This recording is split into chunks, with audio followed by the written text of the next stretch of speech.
साग्रजातं सहगणरघुनाथान्वितं तं सजीवं साद्वैतं सावधूतं परिजनसहितं कृष्णचैतन्यदेवं श्रीराधाकृष्णपादान् सहगणललिता श्रीविशाखान्वितांश नमो ओं विष्णुपादाय कृष्णप्रेष्ठाय भूतले श्रीमते भक्तिवेदान्तस्वामिनीति नामिने नमस्ते सरस्वती देवी गौरवाणी प्रचारिणी निर्विशेष शून्यवादी पाश्चात्य देशतारिणे वाञ्छाकल्पतरुभ्यश्च कृपा सिन्धुभ्य एव च पतितानां पावनेभ्यो वैष्णवेभ्यो नमो नमः। नमो महावदान्याय कृष्णप्रेमप्रदायते कृष्णाय कृष्णचैतन्यनाम्ने गौरत्विषे नमः। हे कृष्णा करुणा सिन्धो दीनबन्धो जगत्पते गोपेश गोपिकान्त राधाकान्त नमोस्तुते तप्तकाञ्चन गौराङ्गी राधे वृन्दावनेश्वरी वृषभानुसुते देवी प्रणमामि हरिप्रिये नीलाञ्चलनिवासाय नित्याय परमात्मने बलभद्रसुभद्राय जगन्नाथाय ते नमः। जय श्री कृष्ण चैतन्य प्रभु नित्यानंद श्री अद्वैत गदाधर श्रीवासादि गौरभक्तवृंद।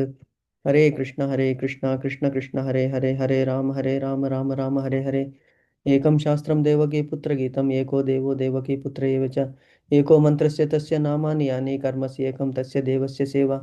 हरे कृष्ण कृष्ण कृष्ण हरे हरे हरे राम राम राम हरे हरे। हरे कृष्ण। हरे कृष्ण प्रभुजी। హరే కృష్ణ మాతాజీ. సో నిన్న మనం 4th చాప్టర్ 11th శ్లోకం స్టార్ట్ చేశాము. ఏ యథా మాం ప్రపద్యంతే తాం స్తథైవ భజామ్యహం మమ వర్త్మాను వర్తంతే మనుష్యాః పార్థ సర్వశః అని భగవంతుడు అంటున్నాడు. అంటే ఎవరు నిన్న ఏ విధంగా నన్ను శరణు వేడుతారో, అంటే నన్ను ఎలాగా ప్రే చేస్తారో, నా శరణాగతి భగవంతుడు శరణాగత వత్సలుడు. సో ఎవరైతే అతన్ని శరణు వేడుతారో, ఏ విధంగా వేడుతారో, శరణు వేడడం అనేటువంటిది ఎన్నో విధాలుగా ఉంటాయి. ఎందుకు నిన్న మనం చెప్పుకున్నాం 4 విధాలుగా భగవంతుని దగ్గరికి జనులు తమ పూర్వజన్మ సుకృతి వలన భగవంతుని వైపు తిరుగుతారన్నమాట. ఏమిటయ్యా 4 రకాల మనుషులు అంటే, ఎవరైతే చాలా కష్టాల్లో ఉంటాడో, విపరీతమైనటువంటి కష్టాలు, ఆ కష్టాల నుంచి ఎలాగయ్యా బయటపడాలి, ఒకదాని తర్వాత ఒకటి కష్టాలు వస్తూనే ఉంటాయి. ఎందుకంటే ఈ దుఃఖాలయం అశాశ్వతం మాముపేత్య పునర్జన్మ దుఃఖాలయం అశాశ్వతం నాప్నువంతి మహాత్మానం సంసిద్ధిం పరమాం గత అని భగవంతుడు అన్నాడు. ఏమిటి మాముపేత్య పునర్జన్మ? నా దగ్గరికి వచ్చిన వాళ్ళకి మళ్ళీ పునర్జన్మ అంటూ ఉండదు. మాముపేత్య పునర్జన్మ దుఃఖాలయం అశాశ్వతం. ఏమిటయ్యా ఎందుకు ఈ దుఃఖాలయం అని ఉండేది? ఈ భూమి, ఈ మర్త్యలోకము అంటారు. మర్త్యలోకం అంటే ఇక్కడ మరణము అంటే అనేటువంటిది నిశ్చితం. ఏ ప్రాణి పుట్టుతుందో ఆ ప్రాణి గిట్టడం తప్పదు. సో ఈ పుట్టడము గిట్టడము మధ్యలో చాలా ప్రాబ్లమ్స్ ఉంటాయి, సుఖాలు ఉంటాయి. మన కర్మలను అనుసరించి వస్తూ ఉంటాయి, పోతూ ఉంటాయి. సో ఈ దుఃఖాలయం, అందుకే దీన్ని దుఃఖ ఆలయము. సుఖం వచ్చినట్టే వస్తుంది, కనిపిస్తుంది, అబ్బా పర్లేదు అనుకునేటప్పటికి ఇంకోటి కష్టం అనేటువంటిది ప్రారంభమవుతుంది. సో కాబట్టి ఇది దుఃఖాలయం అన్నాడు. ఎందుకు అంటే ఈ భూమిలో దుఃఖాలు ఎక్కువ. నిన్న మనం నారద మహర్షి గురించి కూడా మనం డిస్కస్ చేశాము. నారద మహర్షి కలియుగంలో వాసానికి వచ్చినప్పుడు, భూలోకాలని దర్శించినప్పుడు ఇక్కడ భూలోకవాసులు చాలా కష్టపడుతున్నారు. ఆయన వాళ్ళ కష్టాలని చూడలేక శ్రీహరిని వేడుకుంటాడు. ఏమయ్యా శ్రీహరి, వీళ్ళు ఇంత కష్టాలు పడుతున్నారు, దయచేసి వీళ్ళకి ఈ కష్టాల నుంచి బయటపడే మార్గం ఒకటి చెప్పు, సులభమైనటువంటి మార్గము. ఎందుకంటే కలియుగంలో ప్రజలు తపస్సు చేయలేరు, యజ్ఞాలు చేయలేరు, టెంపుల్స్కి వెళ్ళలేరు, టెంపుల్స్ కట్టించలేరు. కాబట్టి మందమతియః మంద భాగ్యాః మంద ఆయుః అనేటువంటి వాళ్ళు వీళ్ళ మీద కరుణతో చెప్పవయ్యా అంటే, భగవంతుడు నారద, నీకు వీళ్ళ మీద కలిగినటువంటి కనికరంతో నేను మీకు చెప్తున్నాను. అతి రహస్యమైనటువంటి వ్రతం ఒకటి ఉన్నది, అది సత్యనారాయణ వ్రతం చేయమని భగవంతుడు ఆదేశిస్తాడనమాట. సో దాని ప్రకారము ఎవరైతే తమ కోరికలు అంటే ఈతి బాధల నుంచి బయటపడాలి, ఫస్ట్ అదే అన్నక మనం roti, kapda and makaan, basically these 3 are the basic needs. మనిషి ఆకలిగా ఉన్నప్పుడు భగవంతుని గురించి ప్రే చేయమనడం కానీ, భజన చేయడం మనం కానీ కుదరదు. ఎందుకంటే ఖాళీ కడుపుతో ఏ పని చేయలేము. ఎందుకంటే ఇంద్రియాలు ఆ ఖాళీ కడుపులో ఉన్నప్పుడు మాట వినవు. కాబట్టి first we need to fulfil our basic needs.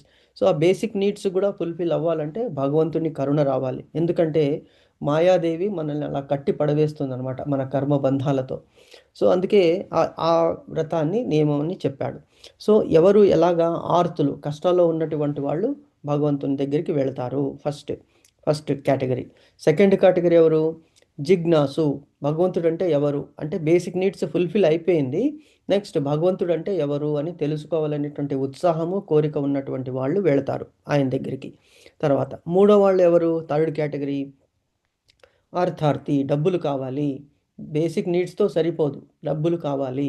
ఎందుకు, ఎన్నో విషయాలకి డబ్బులు అవసరం. సో దాని గురించి కూడా వెళ్తారు. ఫోర్త్ కేటగిరీ అంటే హయ్యెస్ట్ పీపుల్, జ్ఞాని, భగవంతుడు అంటే ఎవరు, పరమసత్యం అంటే ఏమిటి అని కుతూహలంతో తెలుసుకున్నవాడు ఇంకా ఇంకా భగవంతుని గురించి తెలుసుకోవాలంటే తపన పడుతూ ఉంటాడు. సో ఈ నలుగురు నా దగ్గరికి వస్తారు అని భగవంతుడు అంటాడు. సో ఈ నలుగురు కూడా ఏ విధంగా నన్ను శరణు వేడతారో ఆ విధంగా, ఏది కావాలని నన్ను నా దగ్గరికి వస్తారో ఆ విధంగా నేను వాళ్ళకి అనుగ్రహిస్తాను అని భగవంతుడు నిన్న చెప్పాడు. అలాగే భగవంతుణ్ణి మనం కొలిచే విధాలు అంటే సంబంధము, భగవంతునితో ఎటువంటి సంబంధం మనం పెట్టుకుంటాము అనేటువంటిది మనకి మన depending on hour attachment, depending on hour love. ఎలాగా, కొంతమంది భగవంతుణ్ణి పరమ ప్రభువుగా తలుస్తారు. అందుకే ఎందుకు భగవంతుడు మాస్టర్, వీఆర్ ద సర్వెంట్స్, దాసాను దాసాను దాసాను దాసహ అంటారు మన ప్రభుపాదుల వారు. అంటే ఏమిటి, దాసులకి దాసులకి దాసులకి దాసులనయ్యా నేను, అందరికంటే ఎక్కువ అంటే ప్రభువు నువ్వు. సో నీ నీ సేవ చేసేవంటి దాసునికి కూడా నేను దాసునిగా ఉంటాను. సో అది first category people. Second type of people ఏమనుకుంటారు, ఫ్రెండ్. ఎలాగా, అర్జునుడు భగవంతుణ్ణి తన ఫ్రెండ్గా, సఖునిగా గుర్తించి సఖ్యత్వం నిర్వహించాడు. అక్రూరుడు భగవంతుణ్ణి ప్రభువుగా చూసి, నేను నిన్న డిస్కస్ చేశాం కదా, బృందావనానికి రావంగానే రథం నుంచి దిగి కంసుడు ఆదేశిస్తాడు, కృష్ణుని తీసుకునిరా, బలరామకృష్ణుల్ని తీసుకునిరా అంటే మా బృందావనానికి వచ్చి ఆ బృందావనం ఒక ఆ ప్రదేశము, ఆ భూమి మీద కృష్ణుడు నడయాడాడు. అతని కాలి చిహ్నాలు ఉన్నాయి దాని మీద, కాబట్టి దాన్ని నేను తొక్కను అని చెప్పి అతడు ఆమె సాష్టాంగ ప్రణామములు చేసుకుంటూ పొర్లుకుంటూ వెళ్ళి ఆ నదిని, ఆ మట్టిని తన దేహానికి అంటించుకుంటాడనమాట. అటువంటి భక్తుడు ప్రభు అంటే అంతటి శరణాగత వత్సలుడు. ఎలాగా, శ్రీరామచంద్రునికి హనుమంతుడు ఎలాగైతే సేవించాడో అలాగనమాట. అది ఒక కేటగిరీ, అంటే ఒక టైప్ ఆఫ్ భక్తులు. రెండవ టైప్ ఎలాగా అంటే ఫ్రెండ్, అర్జునుడు. మూడవలు ఎవరు, లవర్స్ అంటే మీరాబాయి, రాధ, వీళ్ళందరూ కూడా హయ్యెస్ట్ లవ్. ఉద్ధవుడు కూడా అలాగే భగవంతుని సేవించాడు. చిన్నప్పుడు ఉద్ధవుడు భాగవతంలో మనకి దర్శనమిస్తాడనమాట. ఉద్ధవుడు భగవంతుని, శ్రీకృష్ణుని అదే రూపంతో ఉంటాడు. ఒకసారి పోల్చుకోలేరనమాట, శ్రీకృష్ణుడా ఉద్ధవుడా అని, అంత రిజెంబ్లెన్సెస్ ఉంటాయి వాళ్ళకి. సో అతడు ఏం చేస్తాడంటే, పుట్టినప్పటి నుంచి 5 సంవత్సరాల బాలకుడు అయినప్పటి నుంచి, తెలివి వచ్చినప్పటి నుంచి భగవంతుని పూజ కంప్లీట్ అయ్యేంత వరకు కూడా అమ్మ పిలుస్తున్నా కూడా భోజనానికి వెళ్ళడు. సో అంతటి భక్తి పరాయణుడు ఉద్ధవుడు. తర్వాత ఫోర్త్ కేటగిరీ ఎవరు, ప్రభువు, లవరు, ఫ్రెండు, తర్వాత సేవకుడు, మిత్రుడు. ఇంకోటి ఏమిటి మనకి ఇక్కడ డిస్కస్ చేశాం కదా, ఒక భక్తుడు శ్రీకృష్ణుడికి పరమ ప్రభువుగా, మరొకడు ఆప్తమిత్రునిగా, మరొకడు అతని తన పుత్రునిగా. దేవకి వసుదేవులు, నంద యశోద వాళ్ళు భగవంతుని పుత్రునిగా భావించారన్నమాట. సో ఇవి మనం నిన్న డిస్కస్ చేసాం ఇంతవరకు. సో శ్రీకృష్ణుడు తన పట్ల వారికి గల విభిన్న ప్రేమ తీవ్రతలను అనుసరించి భక్తులందరినీ సమానముగా తృప్తిపరచును. ఎవరికి, ఏ యథా మాం ప్రపద్యంతే, ఎవరు ఏ డిగ్రీ ఆఫ్ డివోషన్ అంటే ఏమిటి, లెవెల్స్.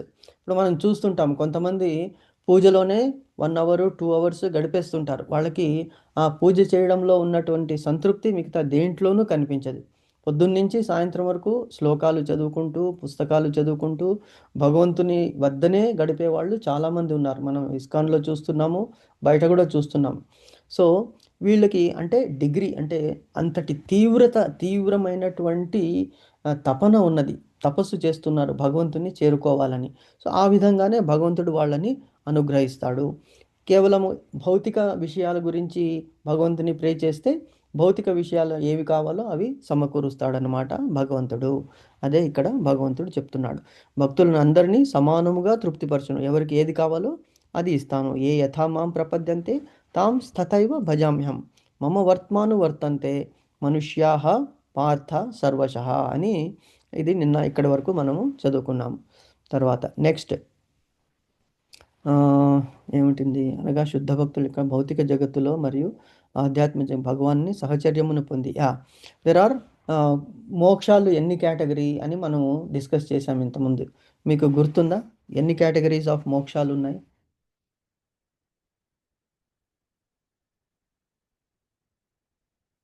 మోక్షం అంటే ముక్తి. హరిబోల్ గుర్తుందా మాతాజీ? లేదు ప్రభుజీ. Okay, no problem. So first ముక్తి ఏమిటంటే సారూప్యము. అంటే సారూప్యం అంటే భగవంతుని లాగానే రూపము కలిగి ఉంటాం, చతుర్భుజాలు కలిగి ఉంటాం అన్నమాట మనం. సో సారూప్యము అంటే మనకి మళ్ళీ పుట్టవలసిన అవసరం లేదు. భగవంతుని రూపం, భగవంతుని లోకానికి వెళ్తాము. అక్కడ భగవంతుని రూపం మన ఆ తీవ్రత భగవంతునిలాగే మనం కనిపించాలి. భగవంతునిలాగే కనిపించి మనకి భగవంతునికి సేవ చేయాలి.